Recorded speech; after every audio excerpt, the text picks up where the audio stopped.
So for the first question, if I had a chance to work for a small business, I think the hardest loyal customer base that I think is very difficult to obtain would probably be retail stores, like clothing shops where they sell different antiques, things like that, like different, I guess, materialistic things that you can kind of go into the store and buy. I think that is the most difficult one, mainly because of today's world where convenience is really prioritized, where people are delivering packages. So it's like, what's more convenient for me to stay at home and have a package delivered to me within 2 to 3 days and pay a little bit more, or go to an actual store, like a retail store where we're reselling things that maybe didn't make it to the big consumer markets, things like that.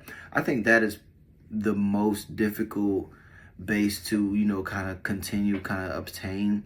And I think mainly because people don't really have a loyalty. Like if you think of stores like Ross and TJ Maxx, Burlington, things like that, people don't really have much of a loyalty to those retail stores as they do to, say, a Nike outlet or a mall or Amazon, things like that, because they can deliver and it's really more about convenience. Like nobody's getting delivery packages from Ross.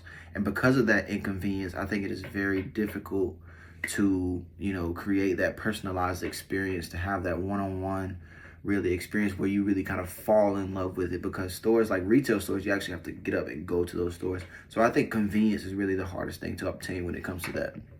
And for the second question, I decided to answer the question about Garrett Barnes and the changes that I would make in his business. And the answer that I came up with is to invest in a digital marketing and stronger local online experience for customers, because I think it is very, very difficult in today's day and age where, like I said previously, the convenience matters.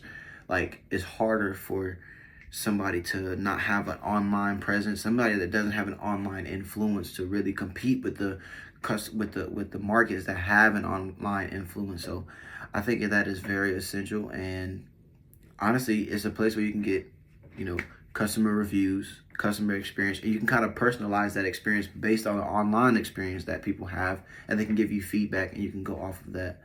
It also can help with small improvements, like improving small things, because within a person's experience, they will be way more willing to shop online or to have an experience with that market online versus into a brick and mortar store, basically.